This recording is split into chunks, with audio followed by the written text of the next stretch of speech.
This is not a test. This is not a test. Please remain calm. Unburied dead are coming back to life and seeking human victims. Seeking human victims. Seeking human victims.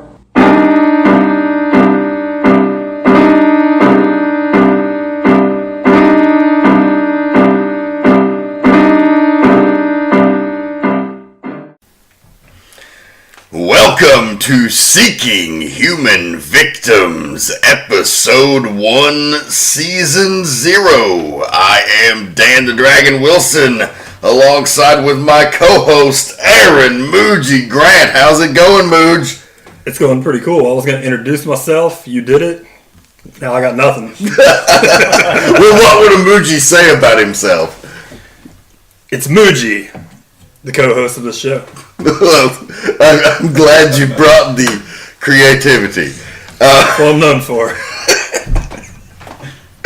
So, the purpose of this podcast, as we've discussed, is to analyze the history of horror movies. We're kind of letting you in on our education as we, from the ground up, build this production company, One Good Scare Productions. And of course, no education in horror is complete without a thorough examination of the classics. You can't know what to do without studying the people who did it great before you. So tonight, to me, in my mind, and out of the minds of a lot of people, this movie is the quintessential horror movie. It's what started it all for me and a whole lot of other people. George A. Romero's classic Night of the Living Dead. And it wasn't just any old cut, was it, Mooj? Oh no, if you're going to start a brand new podcast, then you got to use the Criterion Collection, because if not, you're just a real piece of shit. The Criterion Collection 4K a remaster was just a thing of beauty. It was like seeing it again for the first time. We're going to talk a lot more about that. We have a great panel of guests here on the show who's going to join us for this discussion. First, I want to introduce the third owner of One Good Scare Productions, and my lovely wife, Miss Anni Wilson. Hey, what's up?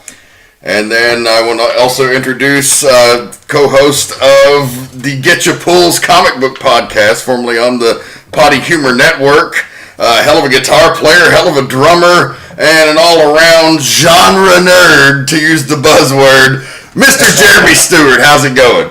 Things are going well. Thanks for the kick-ass intro there. I sound really cool when you say it. Yeah, really. That's why they pay me the big bucks, kid.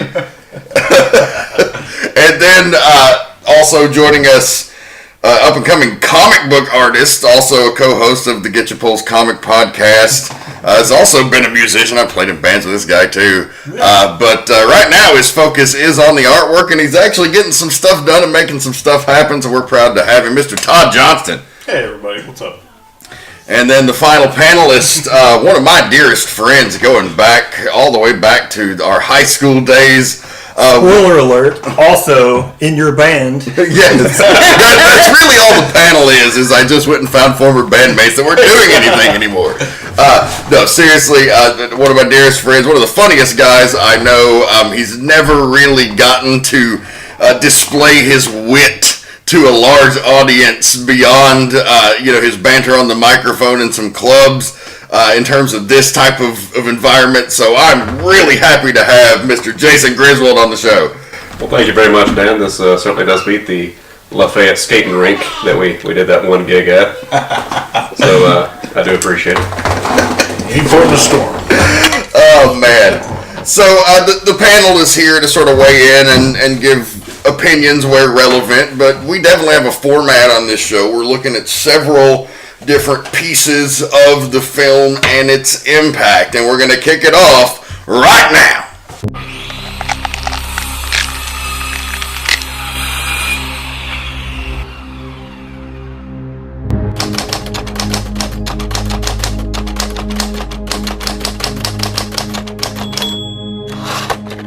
The Coroner's Report.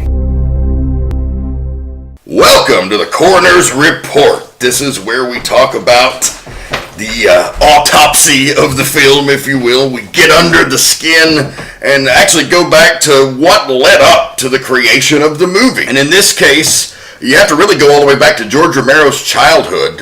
He started experimenting with film and homemade movies when he had a rich uncle who bought the first video camera of anyone that he knew. So his uncle had enough money to afford a video camera when that was like a big fucking deal, you know, like when a video camera was thousands and thousands of dollars, like a VCR in its early days, an unattainable item. But the uncle couldn't figure out how to use it, and Romero, as a kid, of course, did immediately, like a fish to water, that took to the camera and figured it out, and his uncle was so impressed he bought him his own camera.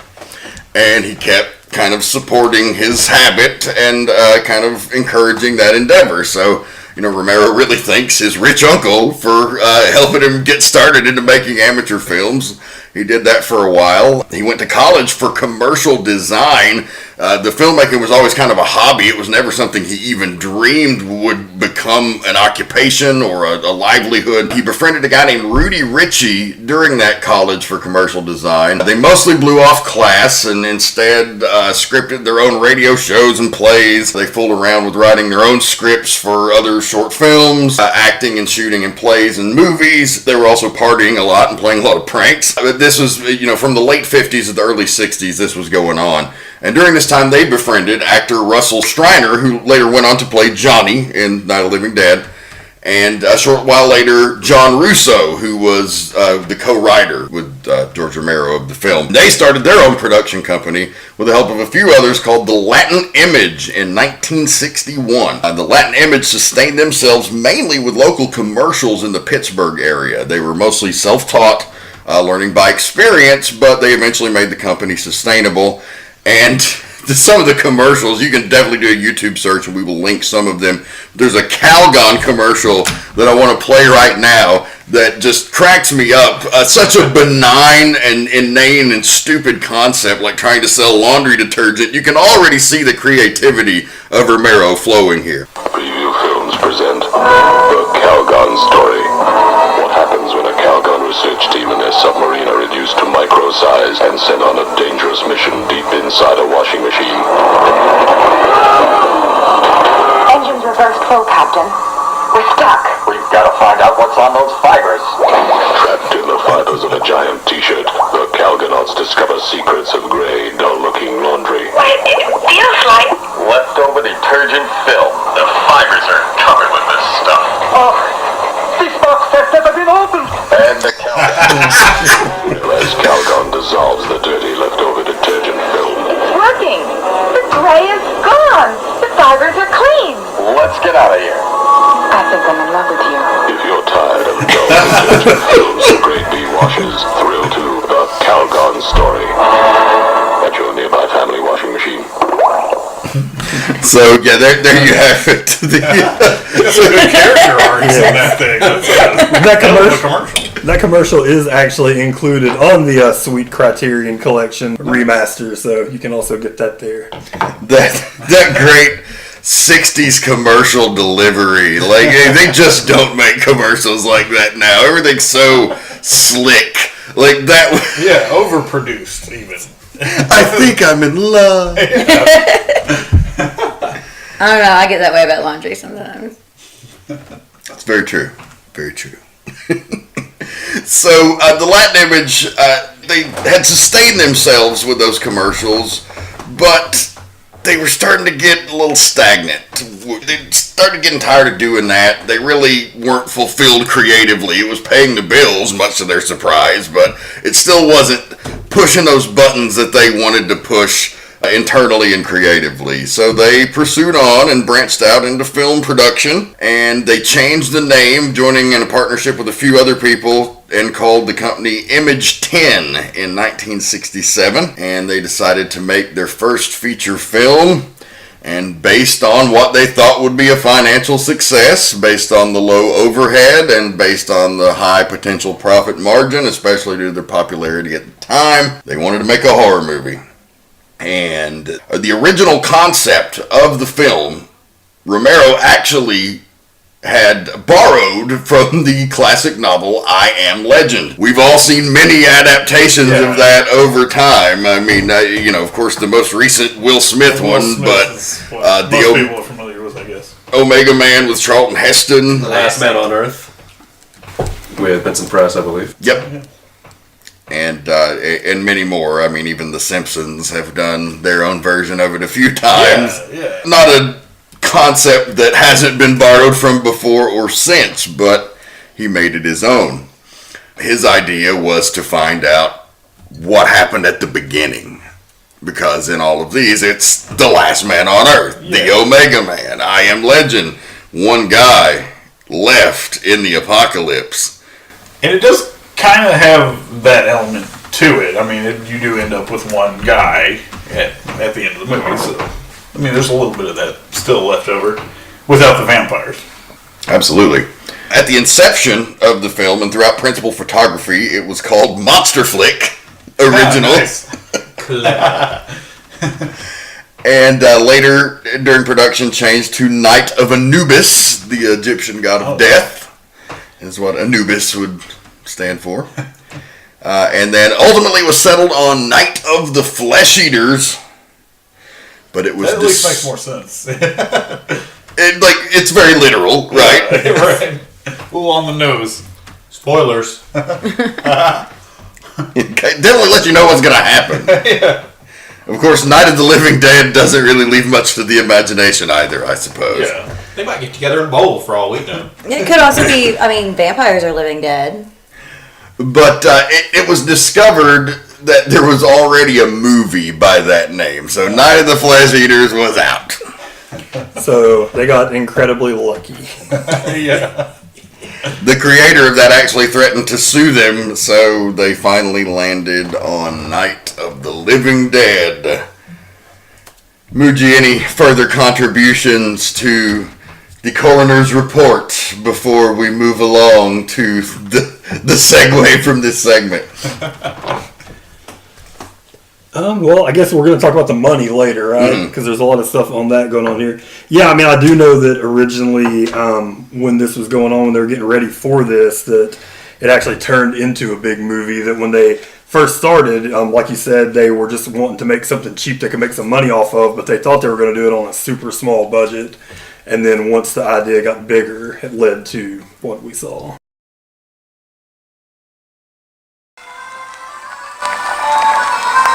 Step right up and enter a world where the mortal man will find facts that defy imagination. What strange truths and morbid curiosities will be revealed inside the auditorium. That's right, it's the auditorium, where we're going to go through some odd or interesting tidbits of information or facts you might not have known about the movie. Of course, we just mentioned the confusion and discombobulation with the name of the film changing multiple times, settling on Night of the Living Dead. Unfortunately, due to the aforementioned name change, the copyright wasn't properly transferred, and that is why Night of the Living Dead has been public domain since the moment it was released. It's a big fun fact for this one. Yeah, if you've ever noticed in a lot of classic horror movies, you'll see Night of the Living Dead playing on the background because it's free. I was surprised looking at the Wikipedia entry for this one. It actually had in the Wikipedia entry the full movie. You could just watch it on the page. It was like amazing. Yeah, and you've also seen a lot of. You ever gone into? I didn't notice this or didn't know why back in the day, but when DVD first became a big thing, you would go into like Walmart and see like 3 different box covers for Night of the Living Dead and be like, they just must be selling so many of these. But no, it's just because everyone that made movies were like, we'll put this out. We could all go out right now and make our own copy of the movie, and it'd be completely legal. So I have to ask, what did that mean for George Romero? Well, we'll get to that. He's going to make more movies. There's definitely more to that story, but it does not start off well for George. But when we get into Numbers of the Beast later, we'll talk more about the exact impact that had on him. Another interesting fact, one of the early scenes that strikes you in the movie is when the ghoul gets Barbara trapped in the car and takes the brick or the rock or whatever it is and smashes the window out. Well, this scene did not at all go as we saw on the screen.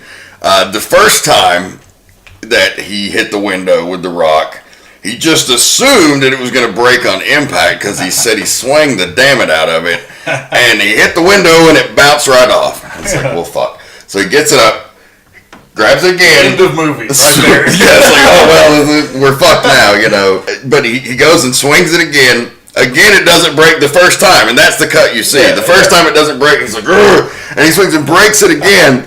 Well, this time he loses the rock, and it breaks the window, and it comes tumbling in the window. Well, what we don't see as the viewer is George Romero is in the back seat with a camera shooting Barbara. Yeah. So when the rock comes through the window, it hits him right in the fucking face. And for our art.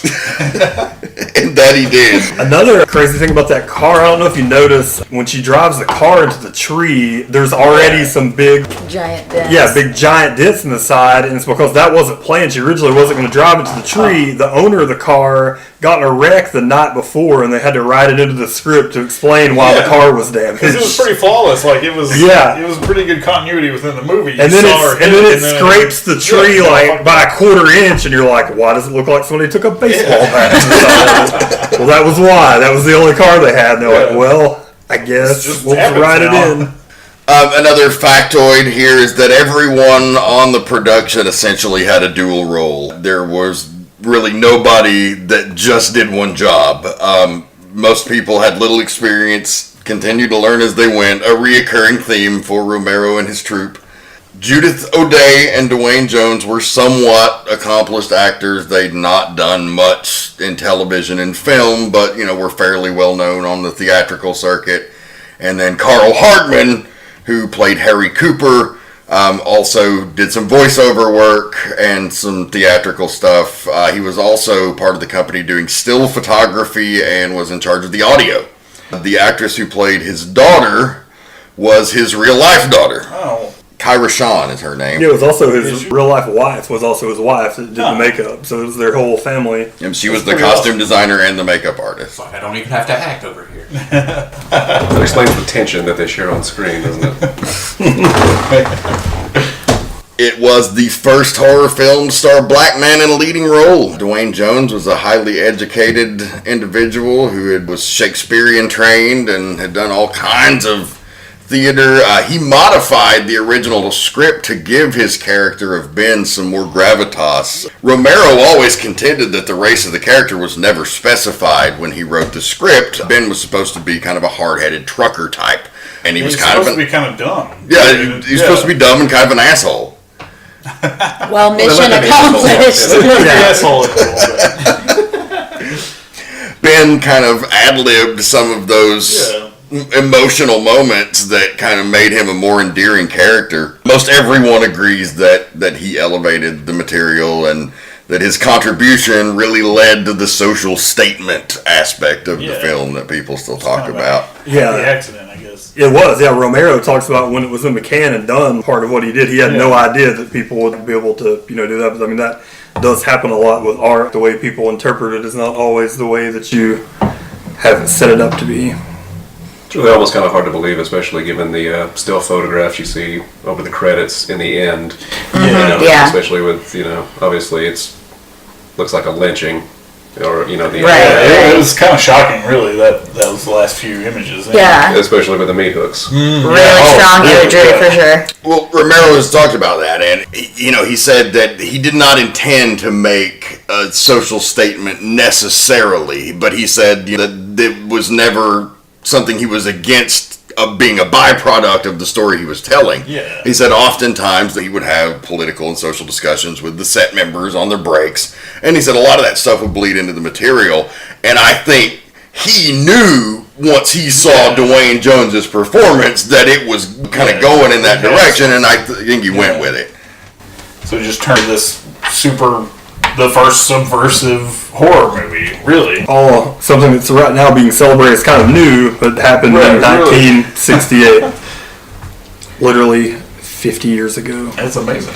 And I just saw recently that they did some promotional thing in the UK where they had redone, you guys probably saw it too on your Facebook, where they had redone like famous movie posters with black actors, and they're saying if this looks weird to you, then you haven't seen enough actors as leads in movies. And I mean, that's a good point, but then immediately after I see that, we watched this movie from 1968, and I'm like, wow, it's like super far ahead of its time. Right. This is like really meaningful. Like nobody talks about that as far as in today's day and age, while everybody's celebrating Black Panther and, this great movement with Jordan Peele winning Film of the Year and celebrating Black Hollywood, but then nobody's talking about Night of the Living Dead that had a lead black actor in 1968. And he is like surrounded by white people, and he just immediately comes in and takes charge, and everybody just kind of they have to respect him. Yeah, for the most part, except for the real asshole. Except for old Harry Cooper. Harry Cooper, but he was a prick to everyone. But he got his. On that note, I have to wonder, what did people think? Just sitting in a theater, maybe if you're like in Ohio or Kentucky, and you see a large black guy strike a white woman, or a large black guy overpower, the obviously authoritarian white guy on the screen. Yeah, well, we'll talk about the specifics later, but the box office leads you to believe that most people, it didn't stop anybody from buying a ticket. No, not at all. Dwayne Jones, we talked about his role and just he just is such a great actor in that movie. He carries the whole movie, man. Yeah, absolutely. He's seriously, I've said this before, there are movies like this, and this is a really good movie that it happens in, but it happens a lot in bad movies where it's one person that just doesn't know that nobody else knows what they're doing. But that was it. You can't say nobody. Like, some of the other people did decent, but Dwayne Jones is acting his ass off, and everybody else is just hanging out. Yeah. Barbara just has to act catatonic. God. Yes. Just wing it. It's another thing. I know a lot of the lines were ad-libbed. And it's not noticeable for a lot of it. Well, a lot of it was also... Because she couldn't think of anything to say. And some of it was written, they actually, when they started production, the script wasn't nearly complete. Yeah. So a lot that's the thing that happens a lot now, too, especially with, like, comedy movies. And it's just like... A lot of the actual scenes Romero said were actually come up with like the night before when they got done with shooting. Like, we got to shoot something tomorrow. Get out there and we kind of know what direction we want to go in, and then they would write it. And some of the dialogue they wrote, and some of it they just left it up to everyone. And as you said, to mixed results. Yeah. Don't look at it. Don't look at it. Don't look at it. I said don't look at it. I can't stop looking at it. Well, don't. But I can't stop. I don't remember it was some terrible show on Nick at Night when I was a kid. It was almost like an early version of Mystery Science Theater where somebody would sit there and do comedic voiceovers over old movies. Yeah. And someone did one of Night of the Living Dead, and I'll never forget. It's that scene where he's like, "Don't look at it." She's like, "Oh, get yourself a sandwich." And he's like, "Okay, you got any lettuce?" He goes, "Oh, no, look at the fridge." He goes, "Okay, oh no, it's gone bad." And that scene stuck with me for fucking ever. And it's just the rotting corpse. His lettuce gone bad. So one of the other guys that's really an unsung hero in terms of actors in this movie is the fucking newscaster. Oh yeah, he had like most of the memorable dialogue is from him. He just has most of the dialogue. Yeah, really. My first exposure to this movie was from like a White Zombie song, I think, and I heard like the newscast or whatever, and like, what the hell is that from? And it wasn't until years later that I discovered the movie. Like, okay, I'm an idiot. Yeah, that was Billy Cardille. Billy Cardille. One of many. Who was a legit local news host in the Pittsburgh area. They called him Chili Billy. He also actually hosted a horror show. He was one of the local regional horror hosts of his day. But, I mean, just as a newscaster, he gives so much credibility and urgency to the events that are happening around you. Dude, and more than that, I found a really early interview with Romero from 1972. This is the earliest one I could find that was close to the movie. And one of the things he talked about was that he just kind of summarized what he wanted Billy Cardell to get over, and he wrote his own copy. So all those great lines and stuff, he wrote himself, the newscaster did. So a lot of the really great things you remember, if you've seen a t-shirt with anything from Night of the Living Dead, a lot of that, he of course didn't get any credit writing it or anything like that, but he came up with a lot of that stuff. I mean, the name of this podcast is based off a line from his dialogue, Seeking Human Victims. Partially devoured. So wholesale murder. Like, it's fucking great. Gold in there, man. Little known fact, Tom Savini was originally supposed to do the effects for this movie in his young days, but he got sent to Vietnam to do war photography. Oh, I thought you were just going to say to do war. You know, a lot of critics drew a lot of parallels to the war in Vietnam about the plot of the movie. None of that was intentional, but I think that kind of helped it a little bit, maybe. Oh, sure. Yeah, I mean, again, Romero says that wasn't necessarily something he was going for, but that, people are going to read all kinds of things into it. It's great art. Yeah. You kind of choose your own adventure sometimes. I don't know that I would see the Vietnam parallel so much as more of an immediate kind of local American view on it. As far as race relations and things like that, which we've already discussed. That does make a lot more sense, yeah. It's got that more immediate feel to it, I think. Yeah. This next fact, when you go back and think about it, it really kind of makes you laugh when you go back and watch it. So all of the blood, because they shot in black and white, and let's talk about that before we even get to the blood. This was 1968. Color was readily available at this time. I didn't realize how late it was made in the game. It was not an artistic decision. Yeah. No, it was a financial. Yes. It was a financial decision, but I think that helps it. I think being in black and white helps it so much in terms of the atmosphere, in terms of the mood, in terms of they kind of created a retro-ish movie for even their time. Yeah. The soundtrack was taken from an early 50s sci-fi movie, like Teenage Martian Invaders or some shit like that. Yeah, because the soundtrack was amazing. They paid like $1,500 for it and got the rights to it, and then they sat down and they kind of like reworked it and like scratched and mixed it basically. Yeah, it worked really well. And kind of clipped it and created a new soundtrack out of the score that they bought.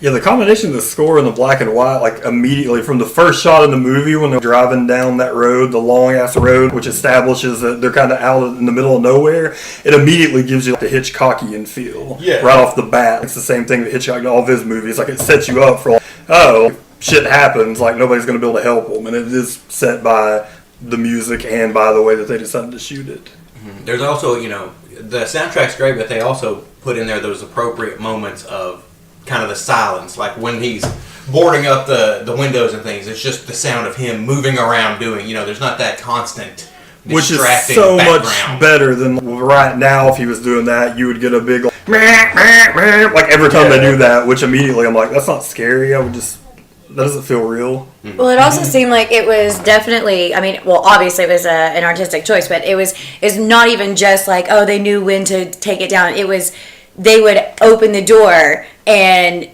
they're out there, the ghouls are out there, and so it was this big, loud score, and then as soon as they would shut the door, it was gone. Yeah.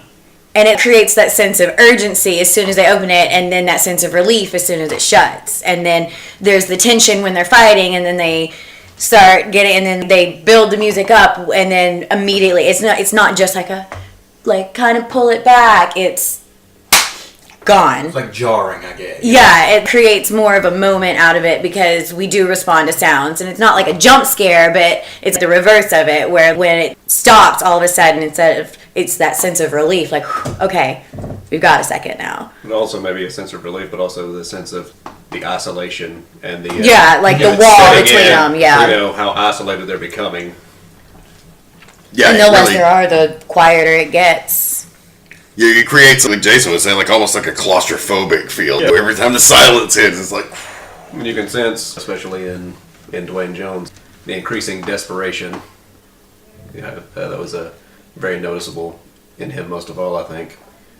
But, you can see the... over the course of the film, you can see like more of the panic setting in, when he was the level-headed one making decisions, but you see that's even slipping away from him as the film progresses. That was important, I think. And I feel like this music gets like more frantic as well as he starts losing control. Because, he shoots an alive person at one point. He's just like, he crossed the line. I mean, even though the guy was fucking up and being an asshole, it's like, he probably shouldn't have shot that guy. Shit has officially been lost. Yeah. So it's like this like playful back and forth while using the music in addition to the imagery because there's, even in the beginning, there's like all this time where stupid Barbara won't even talk. Damn Barbara. She won't even talk. And so She's it's like silent for so long at the beginning of the movie when it's just them in the house before any of these other people show up. And then it is like she's no help. She is fixing my cross. She is for sure not a scream queen. Yeah. No. She looks like Gwen Stacy though. Like she has the Gwen Stacy hair.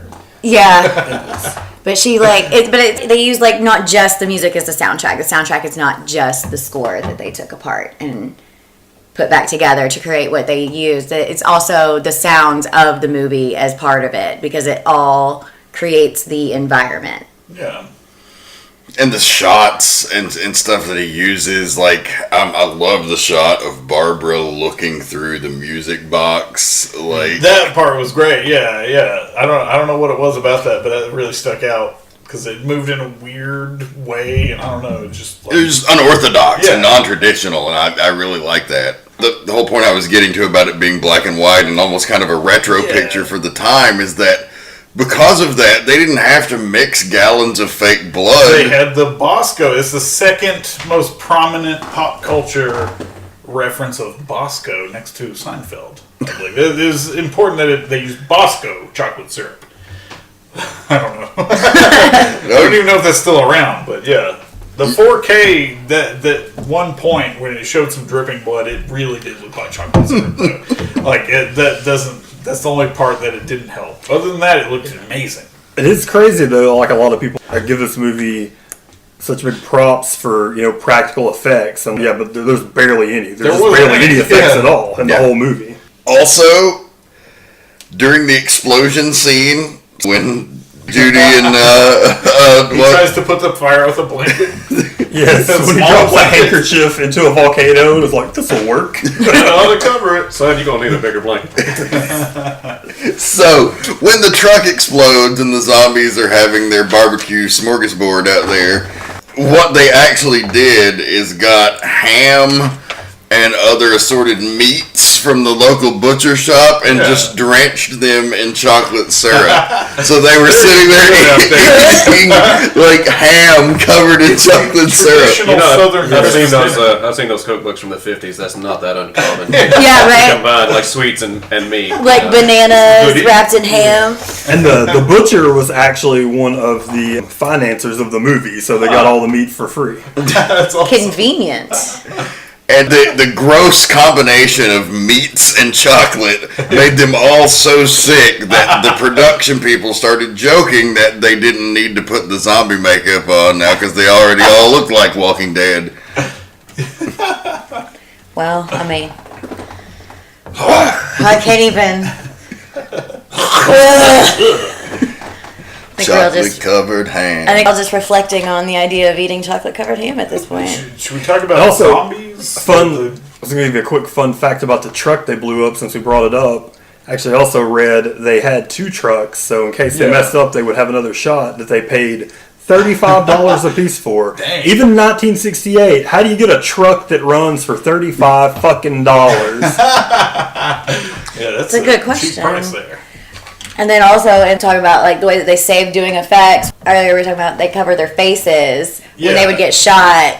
So it's a good way to not have to show someone's face getting shot out. I thought that was well done though. They were just like, my face. Bosco. They just put chocolate syrup in their hands and then like pie face themselves. And it's fine. Of course, all of those corners were cut and taken for financial reasons because they were trying to keep this as low budget as possible. So now it's time to look at the numbers of the beast.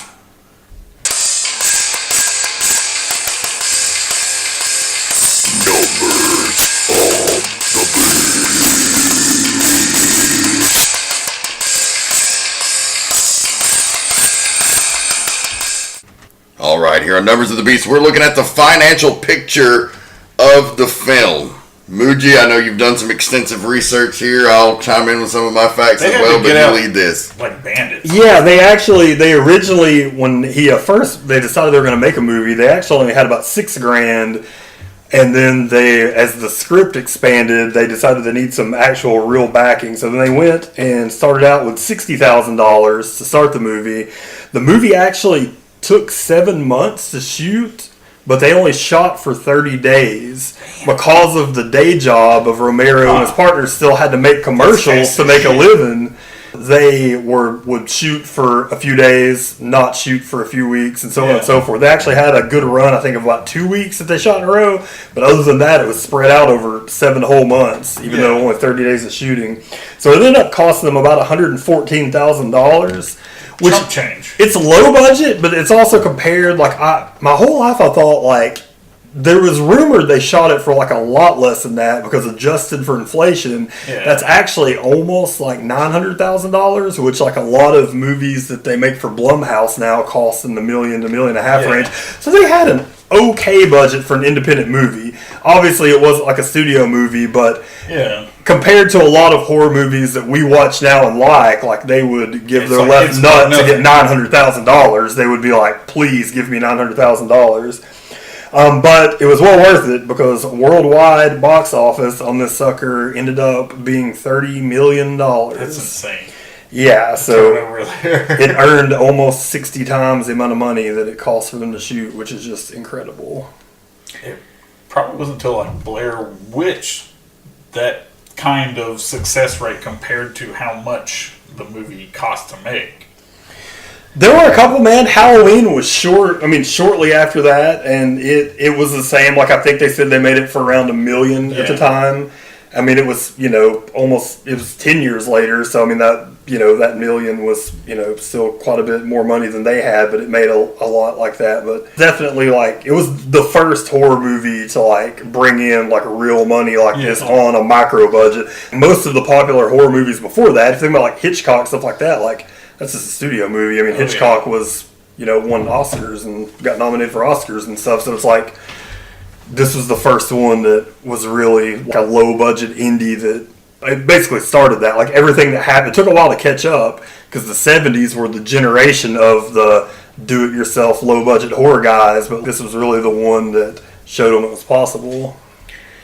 And with that fantastic take, you'd have to think, home video sales and merchandise and things over the years rolling in, George Romero must have made a killing, but as we mentioned earlier, due to the copyright snafu, he did not. He actually made little to no money from the film that made his name, despite box office takes that we talked about.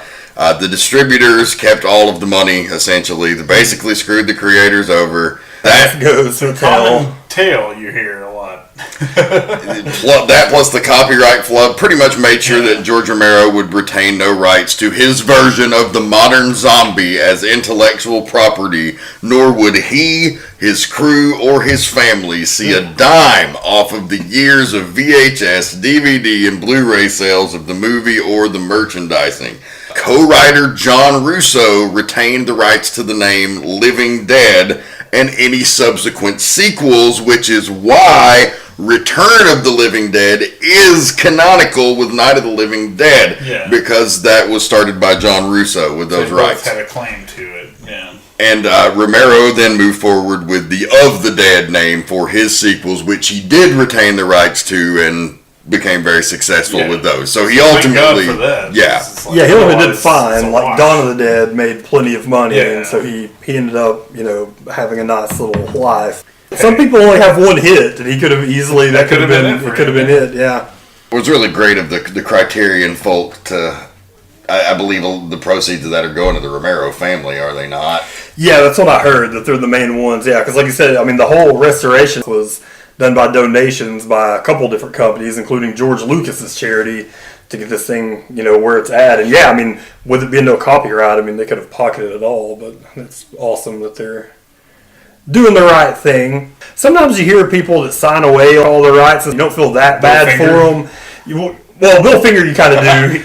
Some people, though, people that were making movies or writing comics in the 80s and 90s, where you're like, I mean, you knew what you were doing, you just didn't know it was going to be popular, so I don't feel that bad. Romero, you certainly feel really terrible for. I mean, he just got... It's a little different. Yeah, he really got screwed. It really sucks that they couldn't find a way to...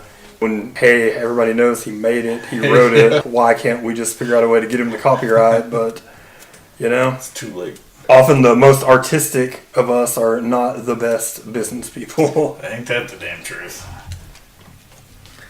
Of course, Romero would go on to make plenty of other zombie movies. Dawn of the Dead, Day of the Dead. Those will all be covered on future seasons. Land of the Dead, Survival of the Dead. Like, he had a few out there before he passed. And a host of other great films as well. Truly one of the all-time great visionaries of horror. We just lost him in 2017, but he lived a great and full life, and glad to see him. He was recognized at the Oscars this year. I don't think that, if you asked him going back to 1968, if that would have ever happened, he probably would be just completely gobsmacked. And so if you're a real asshole and you didn't watch the movie and you haven't seen the movie, but you're still listening to this podcast somehow, we found a way to sum it up for you. It's the burial plot.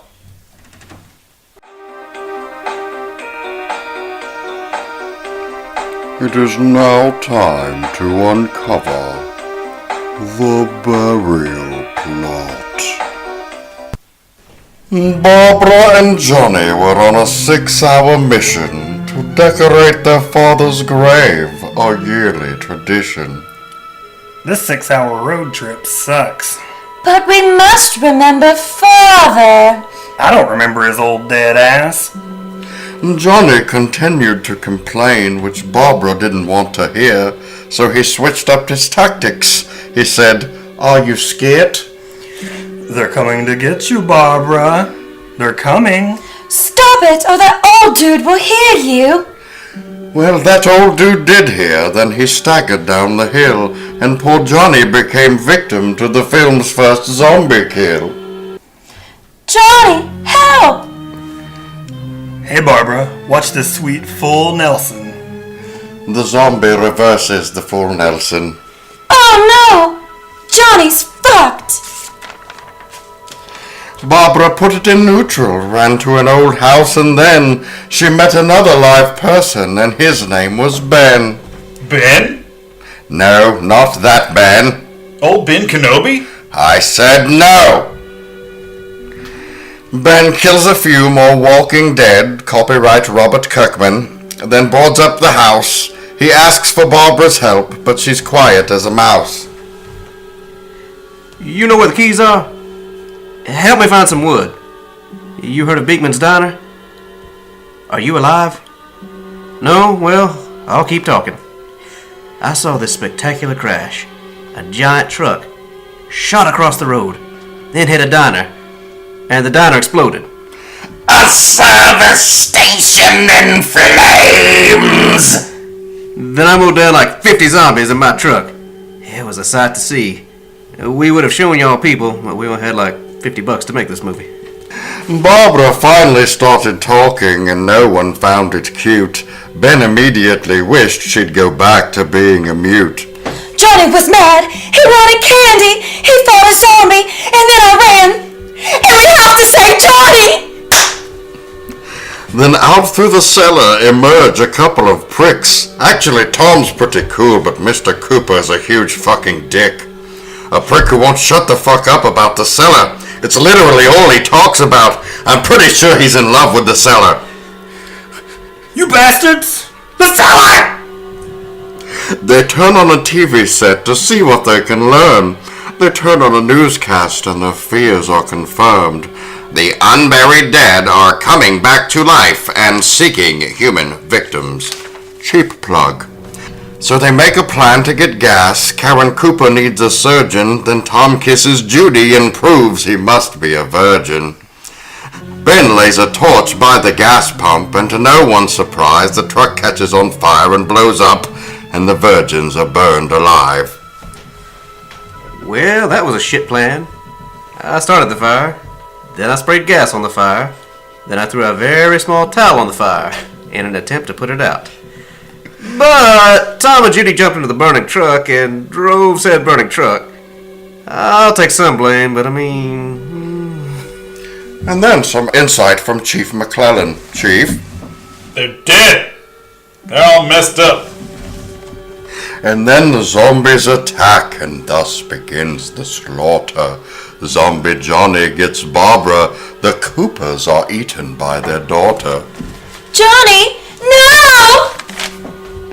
Now down in the cellar, all that's left was Ben. The Coopers wake up, and Ben kills them again. Ben's made it. It's daylight. He's going to survive. But then the chief tells Vince to shoot him between the eyes. Throw him in the fire. So he does, and Ben is dead as fuck, and the movie is over. The end. Our acting talents on display for the burial plot. So now in the final segment of the program, this is just where we kind of break down. We're going to go around the table, talk about what the film means to us, meant to us, any takeaways we have, any final thoughts we have. This is your final piece. So I'll go first. Night of the Living Dead started horror fandom for me. There is not a more important movie to me. When I was 6 years old at my grandparents' house, probably wasn't supposed to be watching it, but oh fucking well. It was a Sunday afternoon matinee on TBS.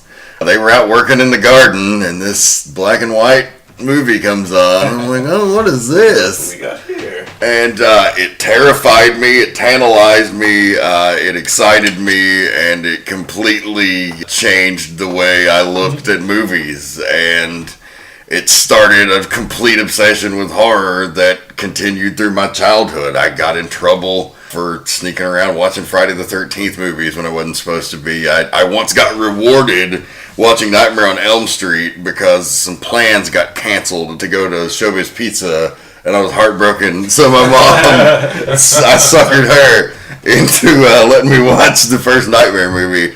Night of the Living Dead, like, it started all of that. It's the reason that I'm doing this, ultimately. It led to a chain of events that can never be duplicated for me. It means the world to me as a film, as for what it means to the horror genre in and of itself, not just me personally. I can't say enough. Yeah, you know, for me, it was one of the first ones I watched. I had the same thing as you. Halloween was the one that, like, introduced me to everything, and I saw that one when I was, like, 6 or 7. Also, I'm an equally early disturbed mind like you. Another one, I had a crazy uncle that babysat. It wasn't like I snuck. He was just, hey, you want to come watch this movie with me? And I was like, it was crazy. Sure. And then I was just scared for the rest of my life. But was your uncle Gary Busey in Silver Bullet? It was not.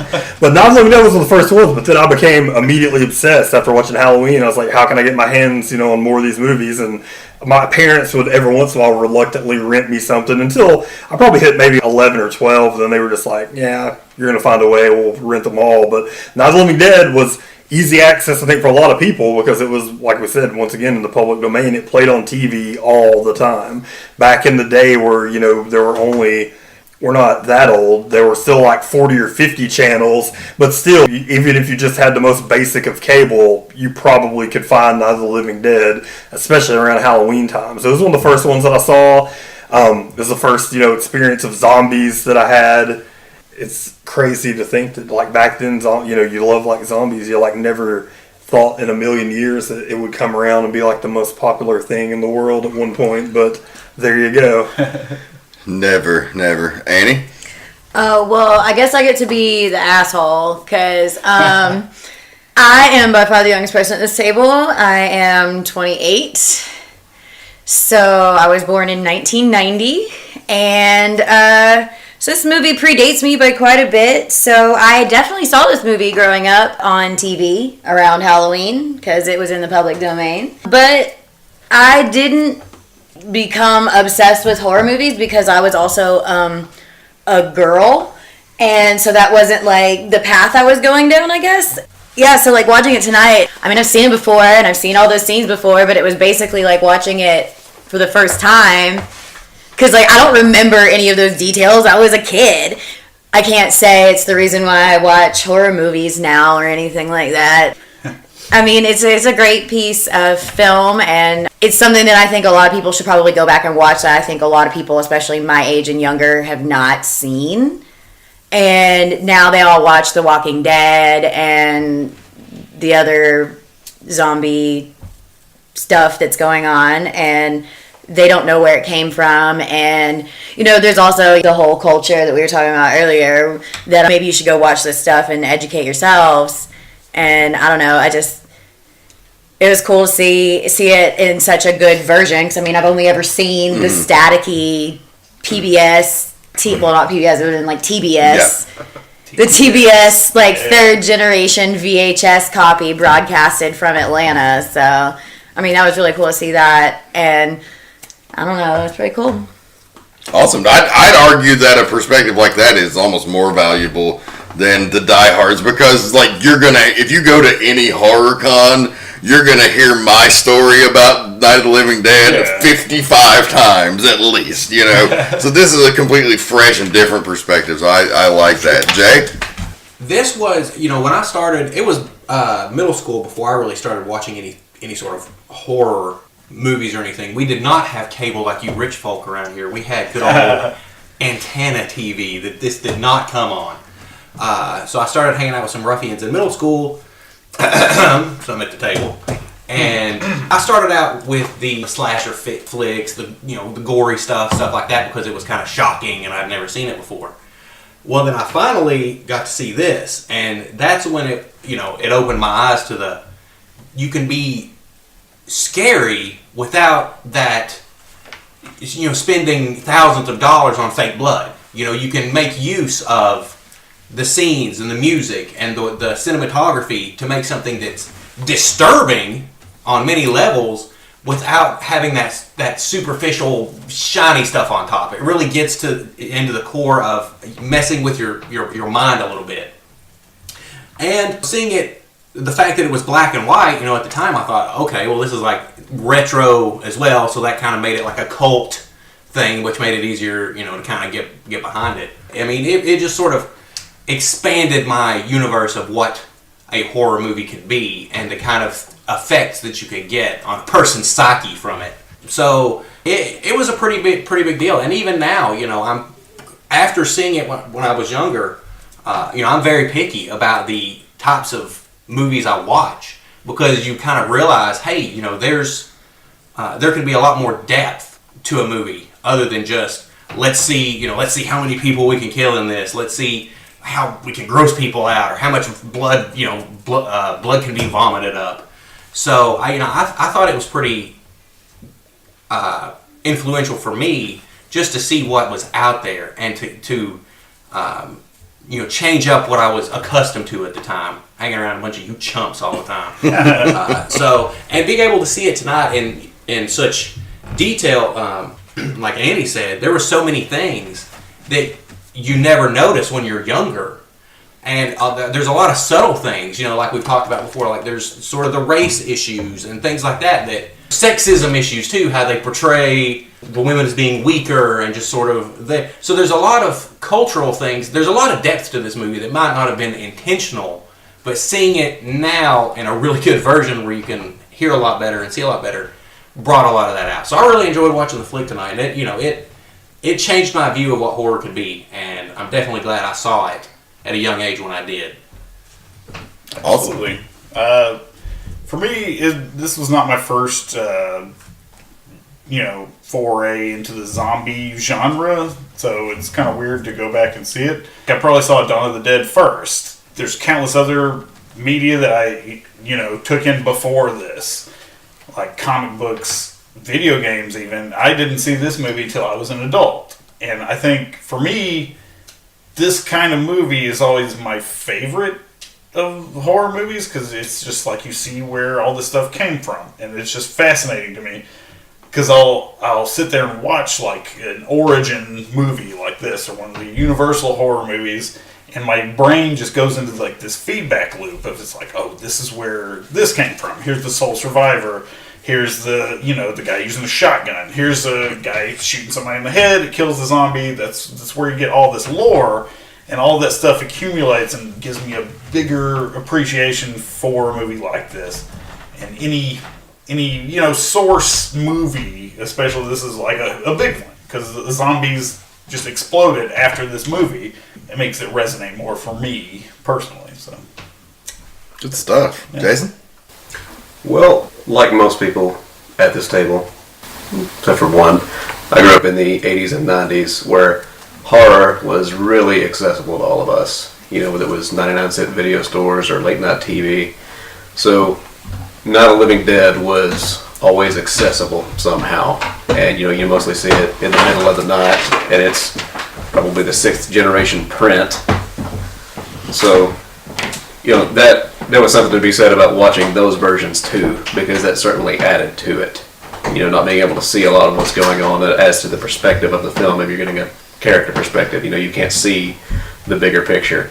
Watching this restored version, you get so much more of the detail, and you realize, I guess, the details that were put into it. Like the appearance of the house, and we've talked about the music and setting the tension, and you can actually see in some scenes like the characters are starting to sweat, and you notice details like that. That definitely adds to it, especially as you get older.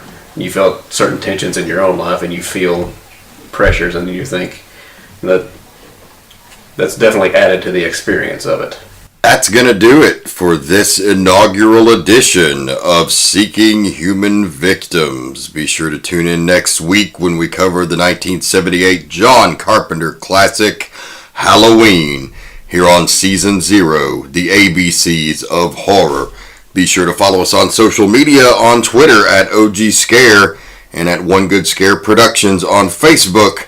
And go to the website ogscareproductions.com. And remember, everyone's entitled to one good scare. Unburied dead are coming back to life and seeking human victims. Seeking human victims. Seeking human victims.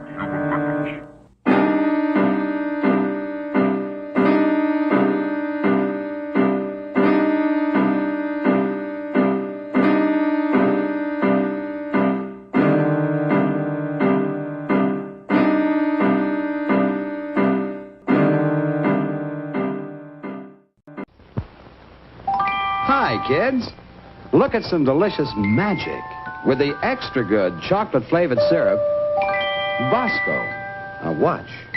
Take ice cream, spoon on extra rich, extra thick, extra chocolatey Bosco syrup. There's the best chocolate flavor you ever tasted. More Bosco magic. Cake, ice cream, topped with extra thick, extra chocolatey Bosco syrup. Try it. Bosco also makes milk chocolatey delicious. Tell Mom to get Bosco chocolate-flavored syrup for you. Sing out, I love Bosco. It's rich in chocolate tea. Chocolate-flavored Bosco is mighty good for me. Mama puts it in my milk for extra energy. Bosco gives me iron and sunshine vitamin D.